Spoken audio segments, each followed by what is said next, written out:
day in Gotham. It's freaking cold. Wall. Green wall. Dramatic writing program, New York University. Turning it over to Madeline. Alrighty then. Testing, 1, 2, 3.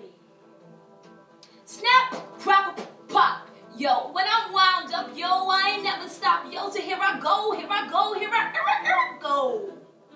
About love.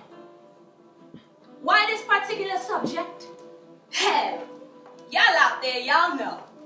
You talk about this and you talk about that, but the day you cease to talk is the day love wanna come and walk. Hand in hand, rain or shine, you are mine, babe, forever.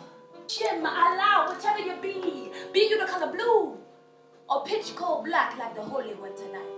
A hot Hispanic, pale white Caucasian, lean Asian, spicy Indian, or mystic Native American, it don't matter, none, cause love is blind. Okay. You know, if you don't mind me saying so, you really do have the most beautiful complexion. Ah, well, thanks. Okay, so we're just going to state your name and age for the record, you know. Okay, well, my name is Madeline Campbell. I'm 22, and I study at NYU. I live in Astoria, Queens, and born in Jamaica. Were you born here or did you emigrate?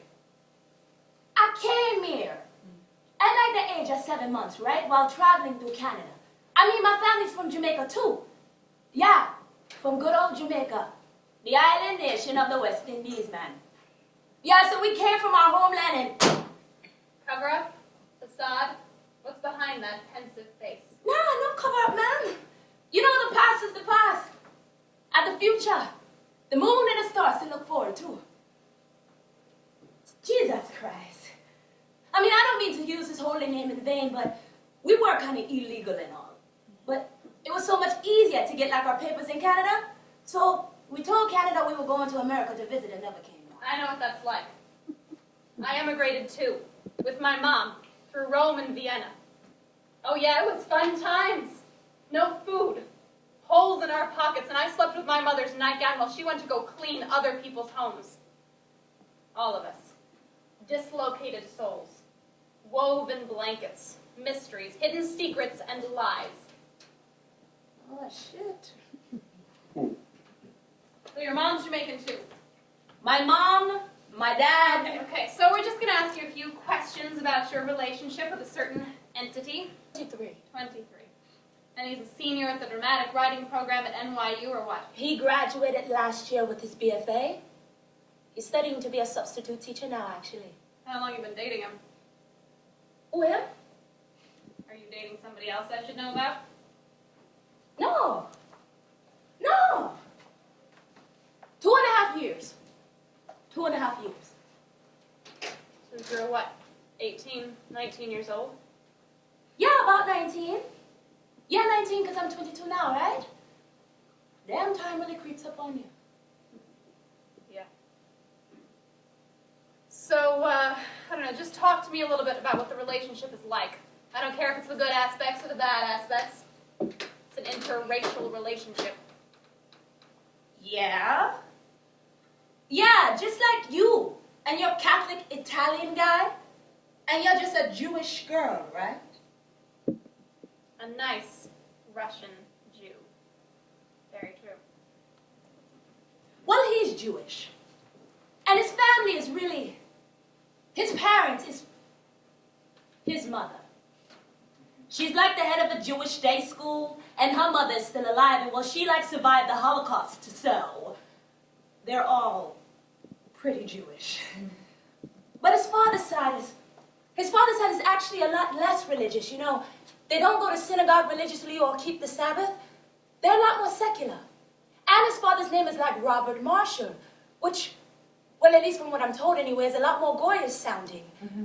So I get the sense that, well, at least to his father anyway, he won't have such a horrible problem with me as much as his mother would. At least with me not being Jewish. I know what that's like. I went to get baptized for my guy. My dad lost all of his hair, and my mother tried to throw herself into the East River. Oh, well, you're a radical, Tanya. You like all that drama.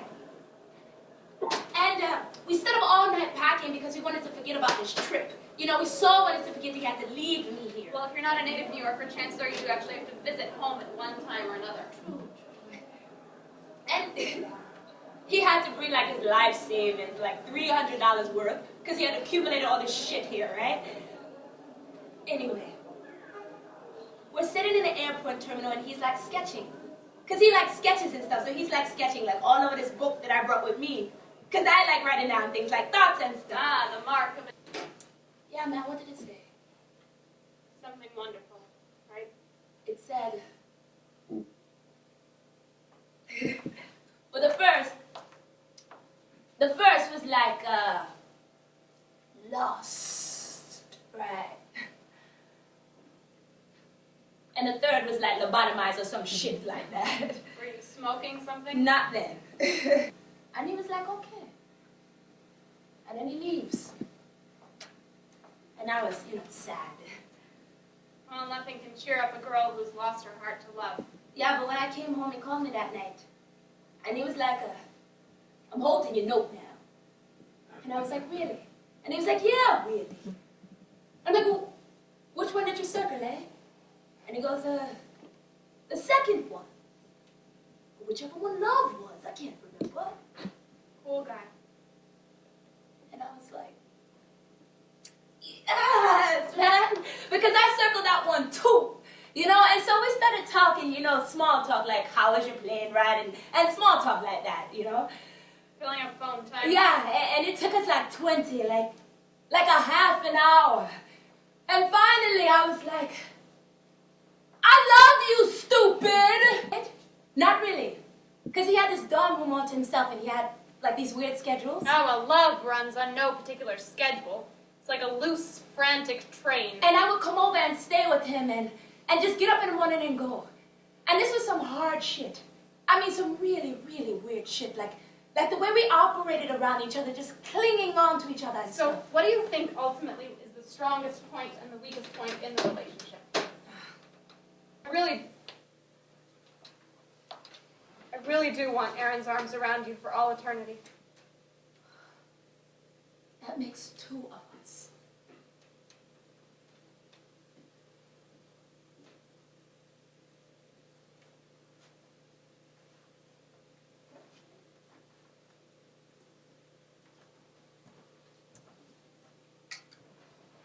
Well, that's the assignment. Maybe that'll be my career. Interviews, I mean.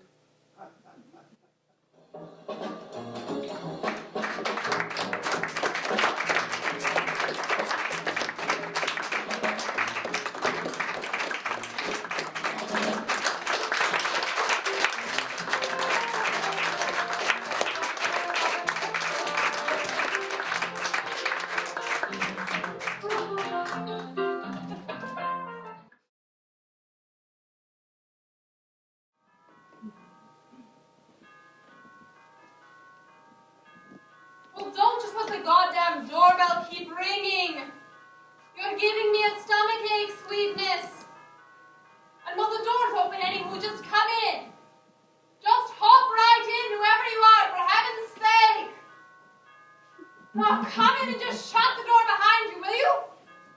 I am coming, I am. Good evening, ma'am. Oh, you brought gefilte fish soup, didn't you? For me. Come in. Don't be shy, my boy. I didn't buy any soup, ma'am.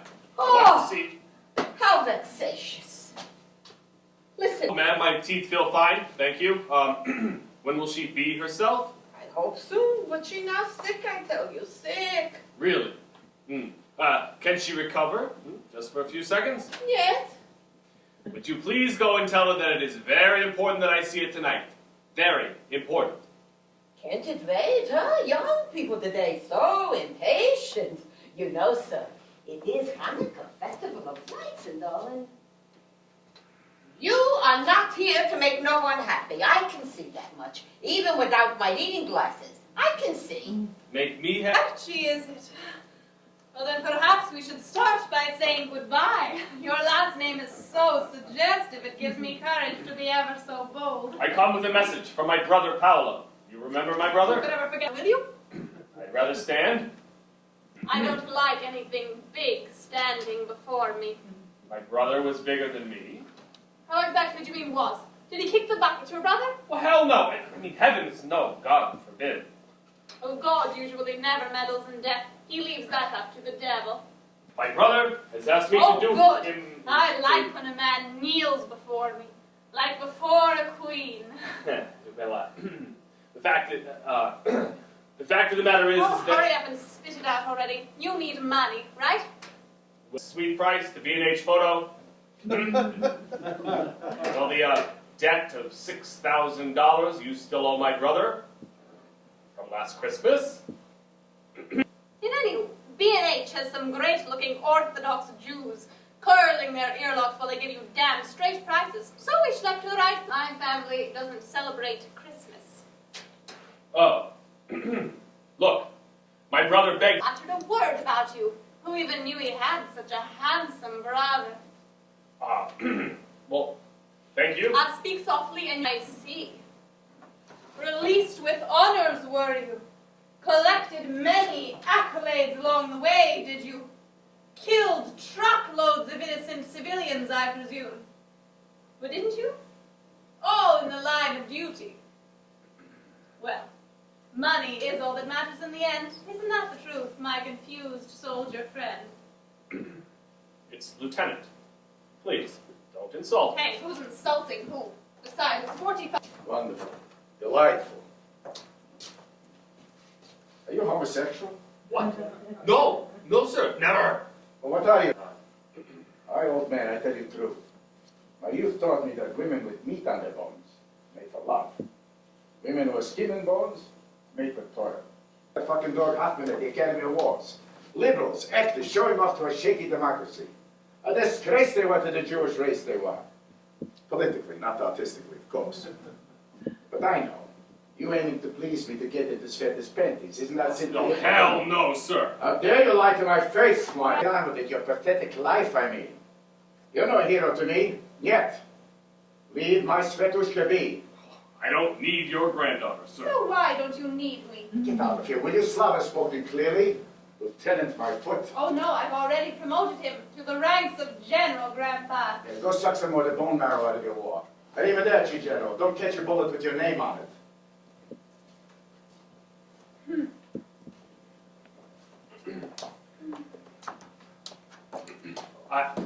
I told you I don't wish to intrude upon your meal. I simply came... I know. The debt. Let's see. What is the sum owing? 6,500 United States dollars.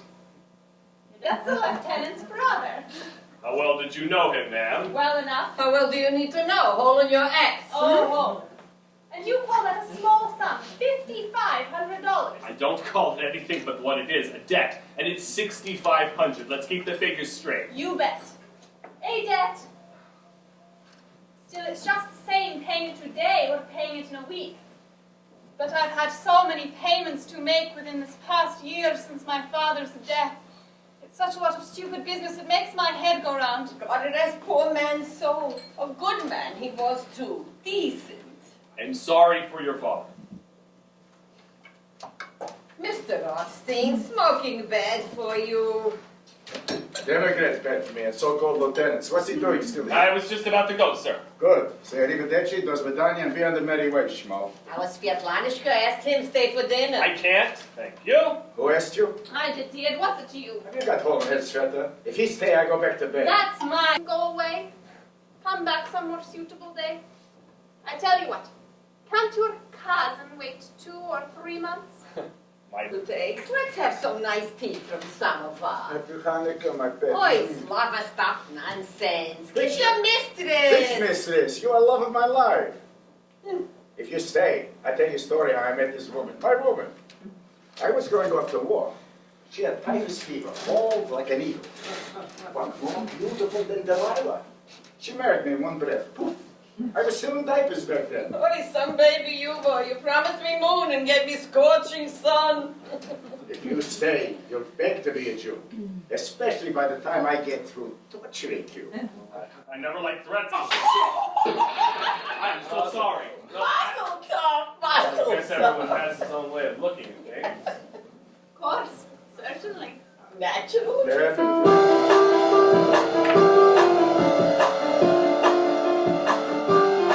Today I gave you sucking tomatoes, Światishka. I let your diapers dry on you like your sister before you. You would never change my diapers, Bobby. You would always forget. Such fine memories to share. You say, General. So bad. Take an aspirin. Aspirin can make stomach bleed, gives you ulcers. Slavic, you're so right. I'm always right. Isn't that why you married me? No, I needed the money. See, it is always about the money. What else can it be about? How cliche. Look who's talking. You see, my son, you see? It was me who gave Svetishka her first spanking. No, it was me. Oh, fool, you never touched the child. Idiot, it was me who helped housebrook say Sveta. What was she, a dog? Don't be nasty, General. But it was me who sent her from table without dessert, who kissed her, who cared for her. Oh, and I suppose I had nothing to do with this. You both did, now give it a rest. Are you drunk already, Arrivederci? I'm tired and I'm hungry. I thought you'd have brought me gefilte fish soup. Where is it? Give the General his tea, Bobby. Oh, I don't want tea. Oh, I would love some spaghetti and meatballs. Conio. Don't you curse in Italian? You are Italian, aren't you? Yeah. Sono avamato. Spaghetti. Dammi questo.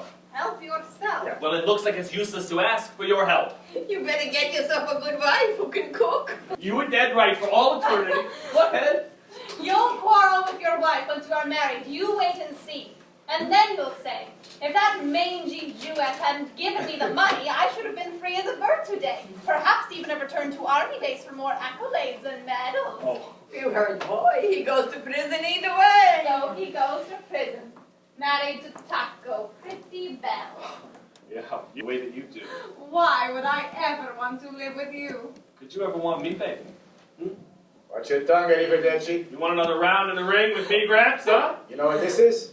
4 of this. Is your fiancée pretty, at least? Oh, yeah. She's got a great ass. Beautiful brown titties that shine in the sun like buckwheat honey. I can't listen to this pornography no more. I can. Just close your ears and nurse it to think. Well, better to have something, if only beauty, than nothing. Though however beautiful a woman is, it can never make up to her husband for her side faults that God has cast me into this world. Has cast me into this mold, is it? I am no more to blame for it than you are for having that black mustache which you keep fingering. The violin is not responsible for the choice of its case. I am very fond of myself. But when anyone reminds me that I'm a woman, I begin to hate myself. Well, you may go. I mean, stay there while I go make myself more presentable for the first course. Soon we'll feast properly. These were just hors d'oeuvres. Wait here for me. My grandparents will entertain you in the meantime. He's not a Jew, Tova, remember? Hey, you call me a dirty old man? Why, yes, sir, I did. Oh, how you shouldn't have. Papa cool the squatterina. Did you just call my lamb a prostitute? No, I call her a trollop, a strumpet, a harlot, and a tart. Fruit tart. You all do that, just you go on like you do. I need to break into poetry or something. Like, I need to say something like, look, you know, there is such a heaviness in the kitchen and all. A weight of time upon the bulging fronts and curving chests, etc., etc. I want to say something out of line for you all can't shit! Your mustache is so dark. Now pay me. By the way, my general friend, you like He matzah? likes only money. Oh, this is all giving me a big headache. Let's just forget this. Let's just have some more tea. I want your... For your life. Then we'll proceed to the table. And never actually eat. Oh, I forgot to rewind. This is not a film strip. If my Bobby opens the door, you can forget all about ever being let in. She'll forget all about you standing there in the cold, and in the rain, and in the sleet, and in the heat. So just stand still, looking comfortable. And soon I'll be mad with you. Then I'll come down and greet you. Like hell you will. All wrapped up in aches and pains and lots of promises. Then my dad will turn on the kalimba, the music. You don't know the words anywho, they'll just embarrass you. And try not to talk either, especially during the meal. What meal would that be? He's hungry, he's right over. We should eat. Oh, at last the old fart's on my side. When it comes to food, he's on everyone's But if you side. must talk a little. And not that you're sorry to lose him, but I'm glad he's dead. He suffered so.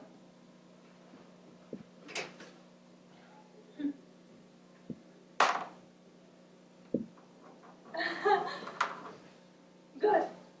A gimel. That's a Hebrew letter. Good. Give me a kiss, sweetheart.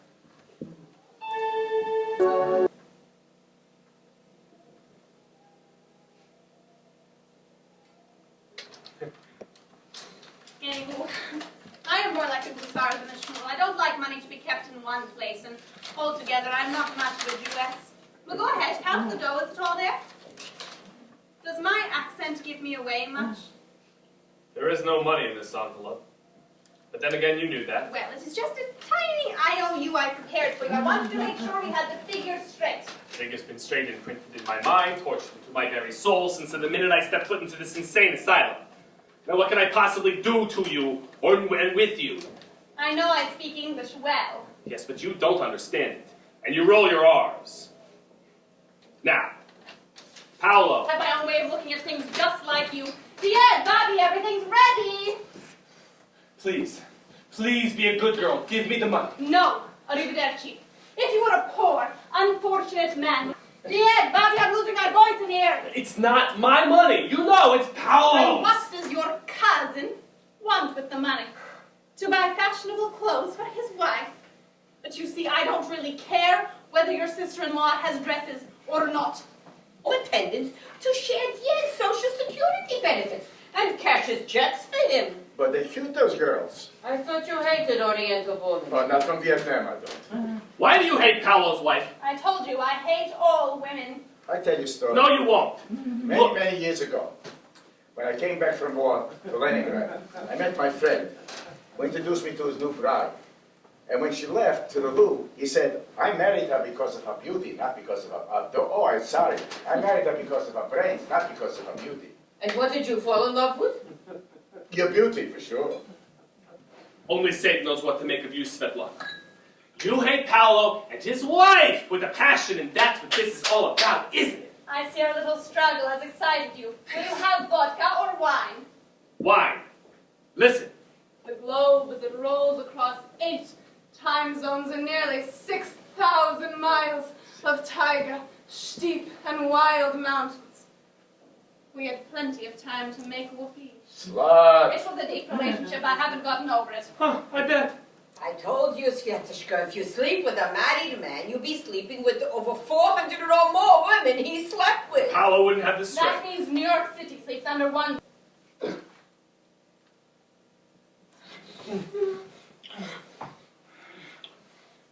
They make him whoopee.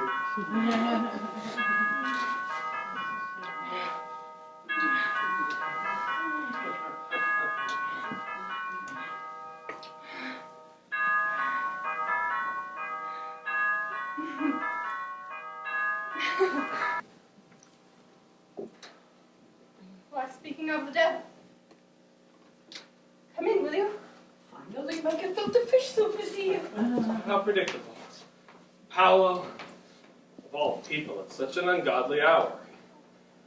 You do so resemble each other, boys. But you, James, are far more handsome, of course. But if you boys do sit down, I don't like anything tall standing before me.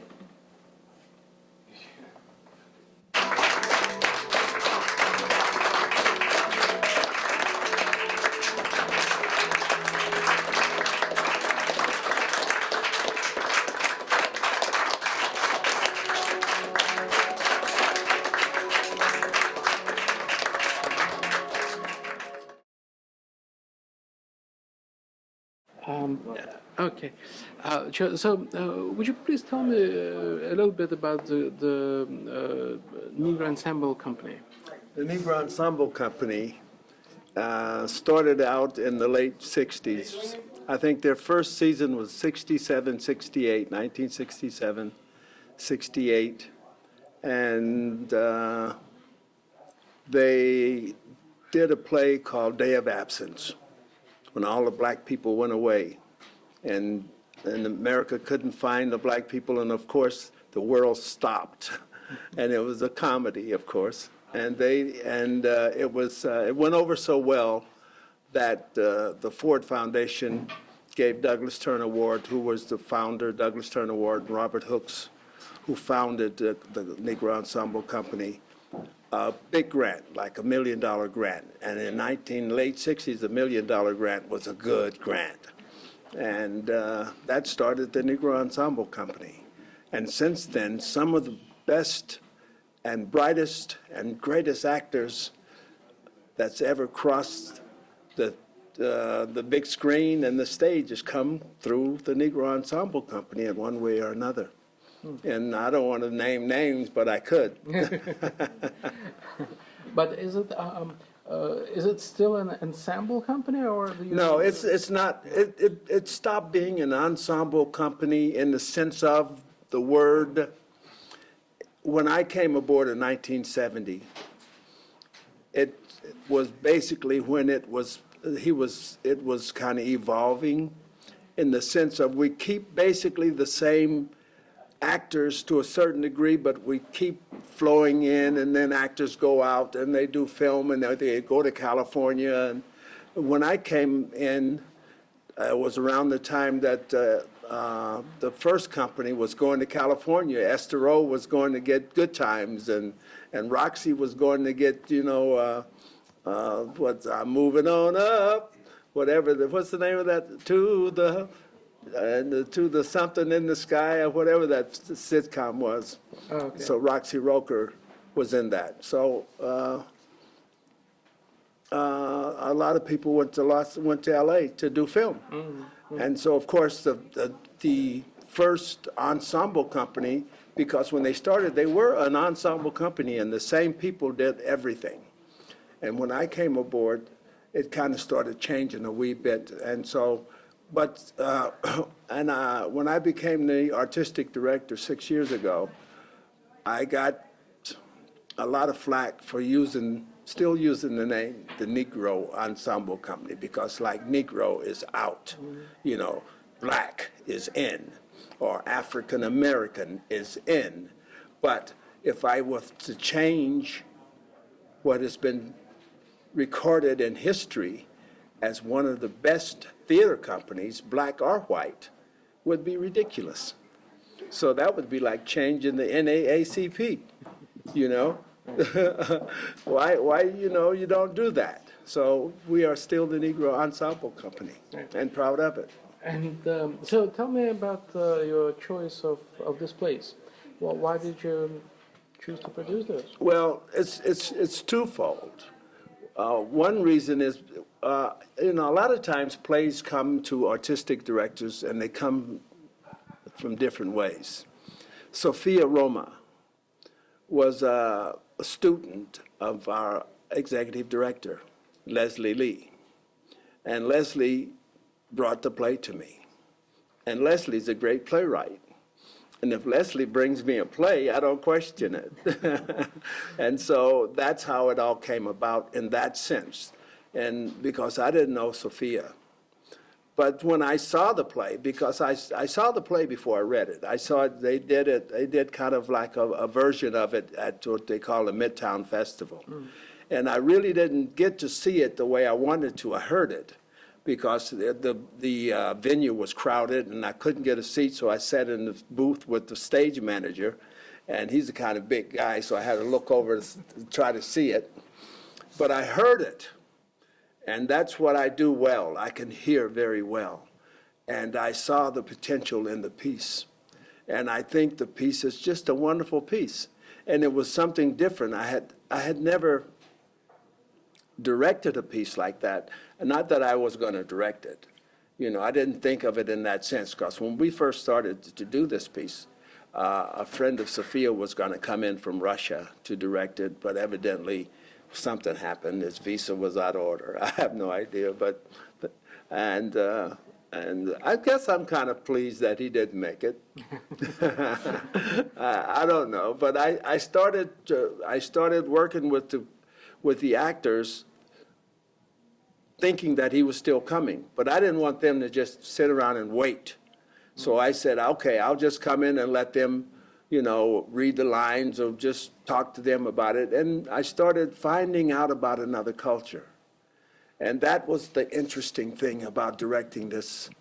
And although I didn't direct it the way I would direct a normal piece where you sit down at the table for at least 2 days and then you really work it, I just got, maybe we spent, if I was to put all the time we spent together, was no more than 12 to 15 hours. That's about as much time as we had to put this piece together. But I found out so much. This is one of those things where I had to defer to the actors to hear what they were saying and what they meant, because I had no idea. But it was so fun to do that. So they gave, you know,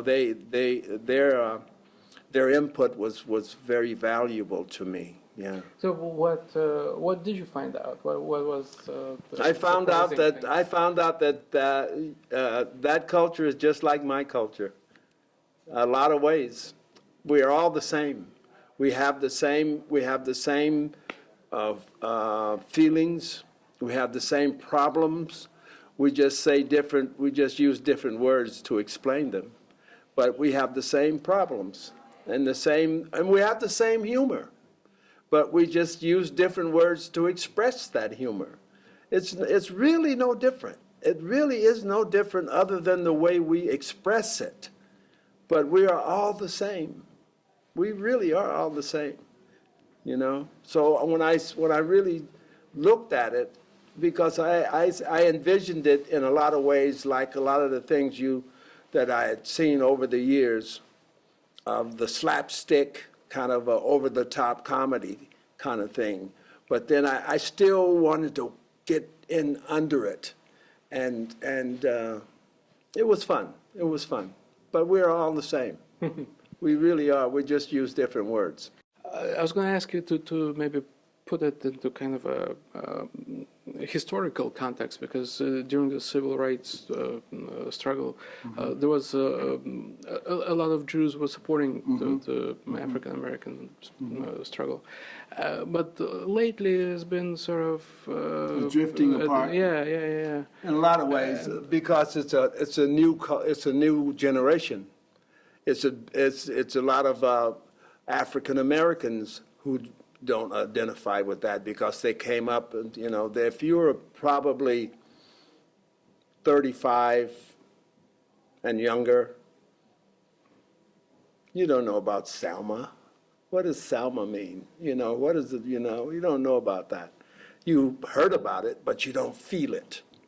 You know, and I think those of us who are older than that have a different take on it. I think that's in the Jewish culture and also in the black culture.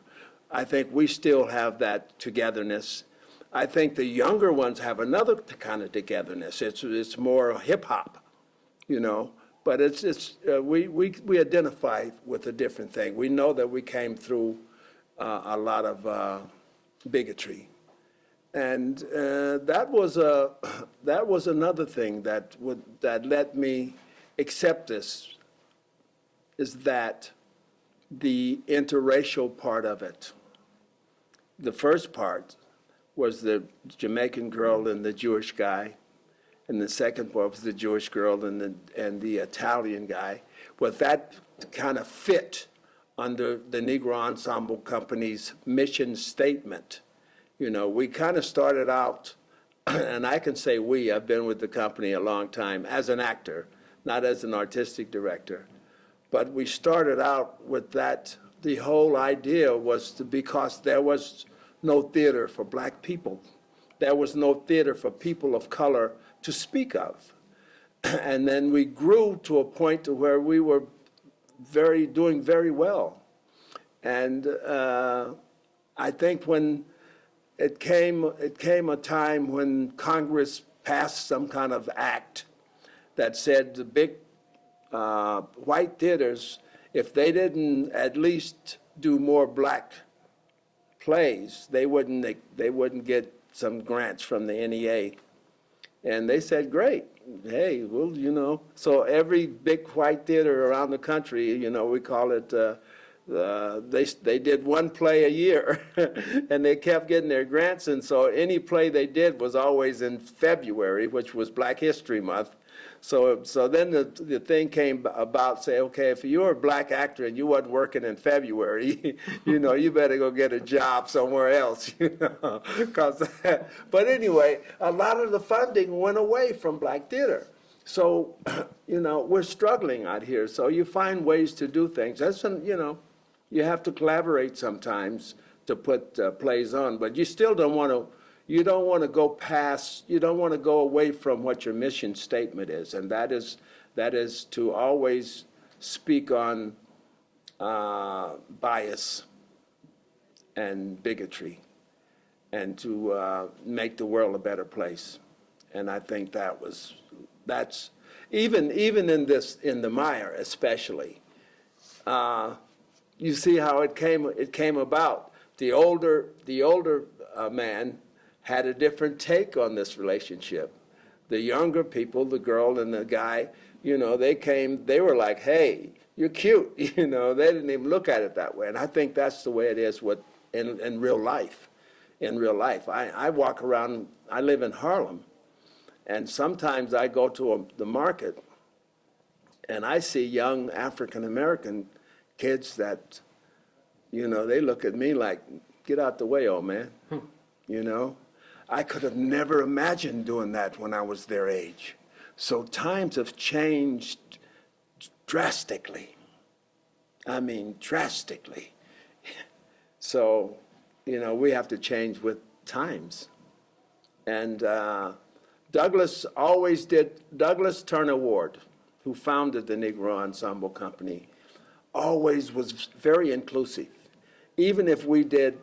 And when we used to always do plays about, like, you know, slavery, and we always had what we call the white actor who always played the bigot, you know, and it was fun. It was fun to do, you know, back in the early 70s. So this time it was this production. It's almost like the kind of the affirmative action in reverse. In reverse, in a way it is. In a way it is. It's a Negro Ensemble Company doing the Jewish play. Yeah, but it's really. But if you think about it, it's another time. We've evolved. You know, I look at this in a way now, to say it is time to move on. It is time to move on. Why is it okay for Lincoln Center and the Second Stage and all these big white companies, and I don't mean that in a pejorative. I don't mean that to be bad. They do black theater. Why can't I do white? It don't make sense. And I know I'll probably get a lot of flack from a lot of black theater companies around New York, but that's okay, because I'm here to change things. It's time. It is time. That's why. It is time to move on. It's not going to stop me from doing what we normally do, but when a play comes around like this, which is a fun play, it is a fun play. I sit there and I laugh and I go like, I got to stop laughing because they got, it's time to do something different. We can't keep being stuck back in 1968, 69, 1970. That was a time when this wouldn't have happened, simply because black actors needed it. They needed that outlet. They needed those theaters companies. But if you look around the country now, every theater at some point is doing August Wilson. They're doing whatever, you know. They're doing something that black actors can get work. It's the Jewish actors who are having a problem. So we have to have a Jewish play here.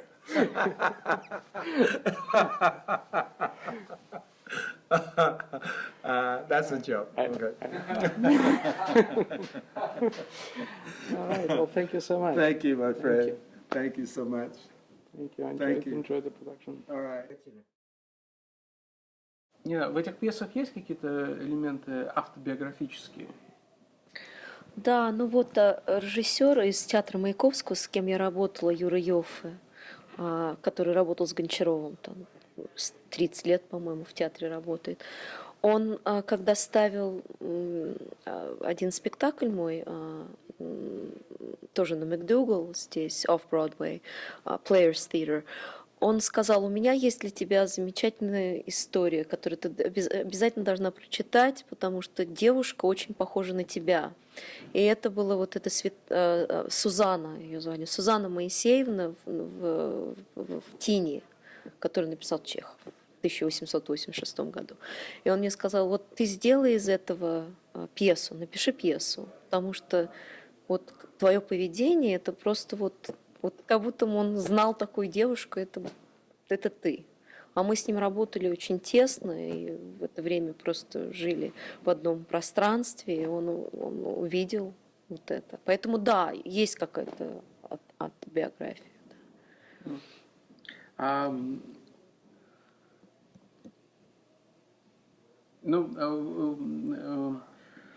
Вот это вопрос, как бы, это еще связано с тем, что мы эмигранты, да, в этой стране, и наши родители, там, наши семьи, они более закрыты, да, чем мы. Они не принимают наш выбор, который мы делаем. Ну да, но я не знаю, ну, по крайней мере, в моей семье там есть... У Чехова не было бабушки, дедушка, это не было героя, это как бы я дописала. И у меня мои бабушка, дедушка и родители действительно не могли воспринимать. И у меня почему-то никогда не появлялись там еврейские парни, поэтому родители ужасно страдали. Вот так, как это еврейская семья. И всегда спрашивали: ну почему ты не можешь встретить хорошего там еврейского парня? И всегда приходили какие-то там ирландцы, итальянцы. И они не воспринимали это, нет. Для них это был шок. Да. Но такое клише существует о том, что Америка такой плавильный котел, и вот Нью-Йорк, тут все мы говоримся. В твоем опыте и вот то, что пыталась показать, это действительно так? Или все-таки это миф? Ну, я думаю, что когда пишется в газете или что-то как-то выходит, там новости показывают, что-то там, это всегда все говорят: да, это как бы melting pot, да, все, мы все как бы разные, но мы так живем вместе, и Нью-Йорк, город, который воспринимает всех людей, да, написала Эмма Лазарус на статуе свободы, там всех воспринимает. Но по правде, я считаю, индивидуально в семье все закрыто. То есть как мы ведем себя в семье, это действительно не так, как в обществе. То есть если я действительно закончила Нью-Йорк University, и там все были разные, все сумасшедшие, особенно в film school, там, где я занималась. Но это там. А когда приходишь домой, все равно это твоя семья, которая вот такая вот, или там не воспринимает, или чуть-чуть чокнутая, или вот, ну, такая вот, где не все там покладисто и гладко, там все вот именно вот так вот, вот так. Так что я думаю, что это не все воспринимают все, даже и не черные, ни из Джамайка, ни пуэрториканцы, ни мексиканцы. Если в мексиканской семье приходит девушка, и у нее парень не мексиканец или черный, я уверена, что в семье кто-то об этом скажет. Я так думаю.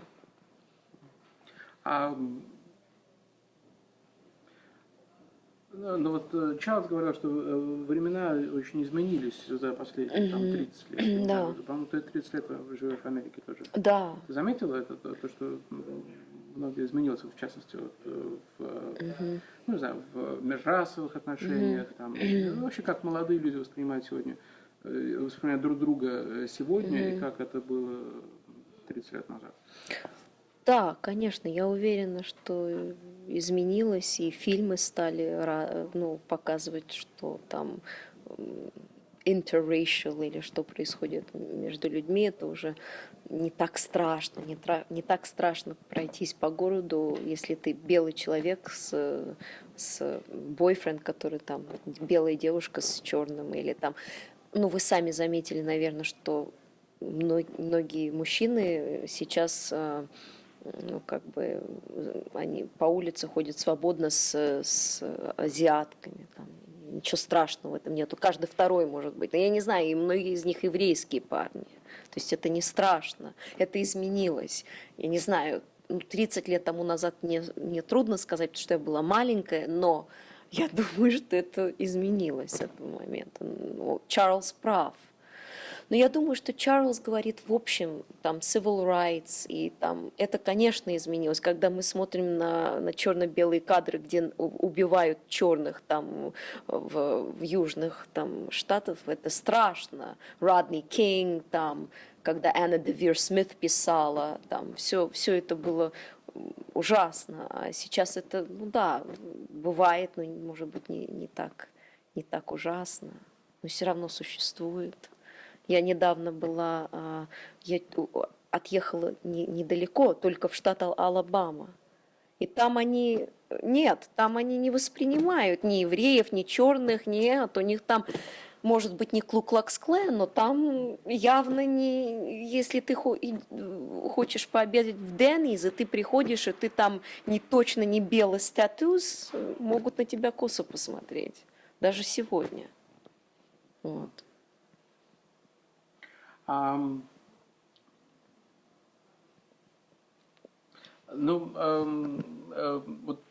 Чарльз говорил, что как бы миссия этого театра это говорить о нетерпимости, дискриминации и так далее. А твоя какая была миссия, когда ты писала эти пьесы? Нет, у меня миссии никогда нету никакой. Я люблю, конечно, там политические темы или темы, которые трогают душу, или там поэзия, но у меня это более как вдохновление. Вот как я сказала, мне режиссер подал какое-то зерно или идею, и если я чувствую, что это действительно мне по душе, я напишу. Но миссии у меня нету. Я не собираюсь там собирать людей вместе или разбирать людей, или политически как-то что-то менять. Мне просто что-то трогает и до такой степени, что я чувствую, что я могу собрать достаточно слов, чтобы написать. Вот, это, наверное, искренний ответ. А трогает вот что? Ну, я прочитала вот рассказы, действительно, я увидела, что, что она, может быть, ее будут воспринимать, особенно вот, Тину или там The Mire, может быть, девушку будут воспринимать, как будто она психопатка. Но она не психопатка, она эксцентричная личность, и действительно поэтическая душа, но она очень сильный характер. И мне понравилось, что она не там тряпка какая-то, или она настоящий человек, который, еще и женщина, которая не любит других женщин. И она явно объясняет, почему она их не любит. Вот. А многие женщины, они не любят женщин, но будут скрывать до конца. Вот как Sex and the City. Весь этот шоу или фильмы построены на то, что у них очень много, они все дружат. Но это в жизни я не видела. Да, мы дружим, но мы дружим иначе, чем мужчины дружат. Если у какой-то девушки что-то очень хорошее происходит в жизни, она обязательно завидует другой. Это 100%. Вот я замечаю. Потому мне понравилось, что она искренне и так открыто говорит всем, что вот я не люблю женщин из-за этого, это. Мне понравилось, что она может и с мужчинами она так себя ведет, и она такая боевая, и вот это мне понравилось.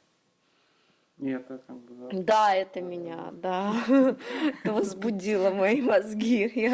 Я сразу села и написала, да, это правда. Да.